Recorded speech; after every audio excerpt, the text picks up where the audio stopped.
Hey, it's Double Krown here. Okay, today I'm going to talk about genetically engineered foods, or GMOs, genetically modified organisms. And you can see a picture of some sweet corn there, which is a typical food that you might find that is a GMO. Now, GMOs are something that are being introduced around the world. And here in the UK, in Europe, we seem to have avoided it to some extent. But of course, we don't know how much it's creeping in. It could be being imported. It could be creeping into our diets. It might be a small additive to the foods that we eat.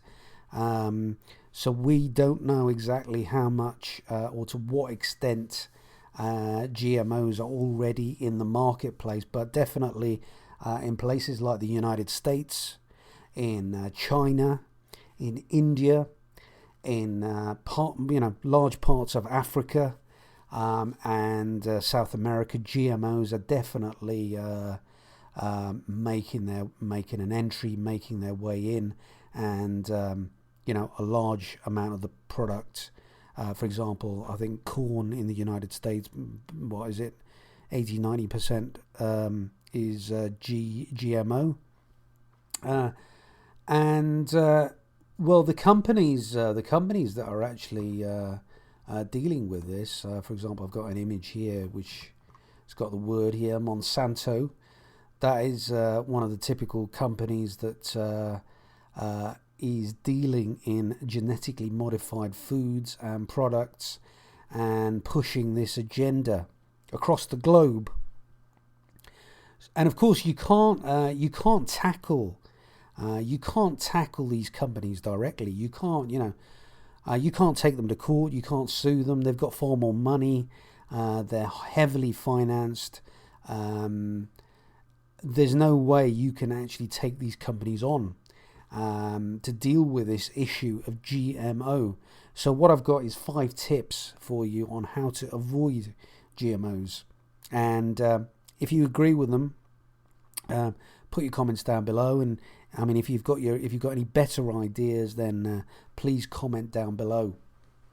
But before we get into the 5 tips on how to avoid GMOs, I want to talk about this idea of tackling these big corporations, these big companies like Monsanto. And as I said, it's impossible to take them to court. There's very little the average person can do apart from perhaps changing their diet, etc. And of course, if you were to try and challenge one of these companies and say, well, GMOs are bad, of course they're going to say, well, prove it. Now that phrase, prove it, you'll hear that a lot particularly in scientific forums. I'm actually a member of a scientific forum, and if you submit an idea, an opinion, a suggestion, a proposal, often you'll be asked, prove it, or where's your evidence, or can you support what you've said? Which is fair enough. Can you support what you've said? That's fair enough. But prove it. As somebody who says prove it, you say something to them and they say prove it. Well, those people tend to be gatekeepers. Now, a gatekeeper, their main objective is to gatekeep. And what does a gatekeeper do? Well, they block entry. Which means that, if you say that GMOs are bad, they're going to say prove it. And of course they know very well that it's very difficult to prove anything. I mean, it's very difficult to prove that 1 equals 1. How do you prove that 1 equals 1? I think there is a mathematical way to do it, but there are some things you just know. There are some things that you just know to be true, and you don't need to prove it. For example, 1 equals 1. But a gatekeeper would ask that question. They would say, prove it, even to a question like 1 equals 1. And what they're doing is they're stopping any further discussion on the topic because they know you can't prove it, and even if you could prove it, and even if you did provide the evidence, of course they're just going to reject that evidence. They're going to belittle that evidence. They are going to tell you that you are wrong. So, I mean, that's the main objective of a gatekeeper there. Another term is, these gatekeepers, they protect the first domino, because, once the first domino falls, of course, every single domino after it topples over. For example, or you might protect your home. You lock the front door. But of course, if that front door is broken, they've got access to the full house, the full contents of the house. So that's the idea of gatekeeping there. Anyway, now I'm going to move on to my 5 tips on how to avoid GMO or genetically engineered products. Okay, tip number 1 is to drink more fluids. So why does that help? Well, the more you drink, of course, the less food that you need. So drinking will replace some of the solid intake.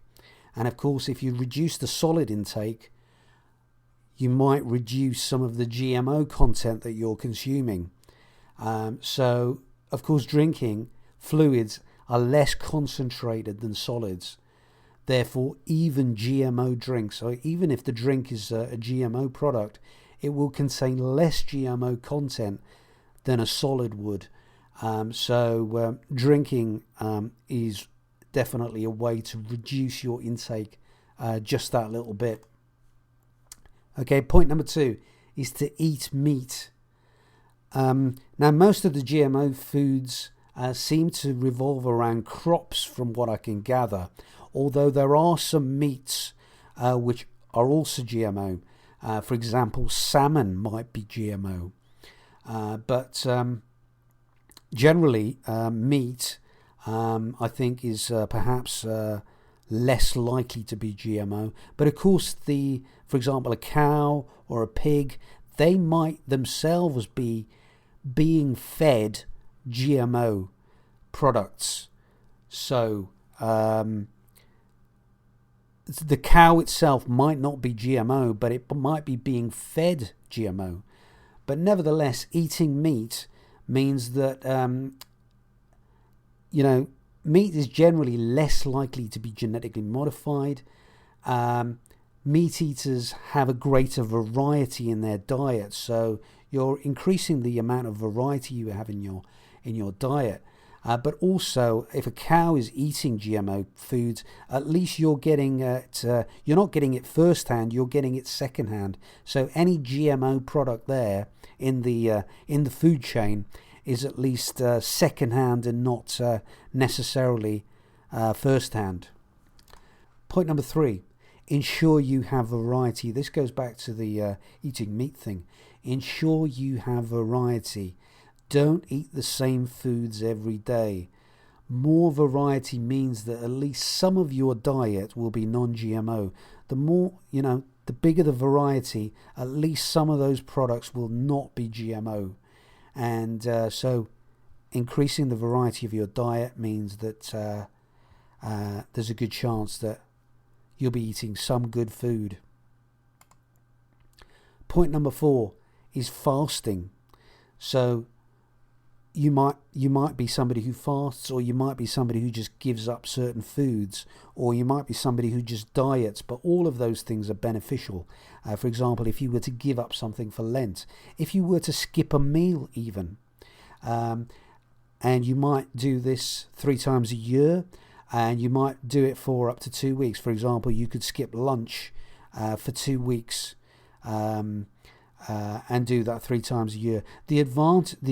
The benefits of fasting or giving something up are that it helps your body to detoxify. So any GMO that you might have consumed It gives your body a chance to recover, a chance to detoxify. So fasting is another option to add to your list. And my final point is to eat lots of fruit and vegetables. Now, fruit and vegetables are, of course, they're good for you. Of course, they contain vitamins and minerals. And even if the products are GMO, at least you're still getting the vitamins and minerals that you need in your diet. Now, of course, you want to be using other ways of avoiding GMOs, for example, reading the labeling, etc. I haven't included those because these 5 tips here are for people who are not aware of whether their products contain GMO. Now, some companies will tell you, but of course we don't know if they're lying or not. That's why I haven't included points about labeling, etc., doing your research, although all of that helps as well. So I could have added those as point 6, point 7, point 8, etc. I haven't included those because those techniques require a lot of research and a lot of background reading, and you need to find out about these different companies. So that's why I've just given 5 more generic pointers on how to avoid GMO foods. Thanks for listening. That was Double Krown, and see you in the next video. Bye for now.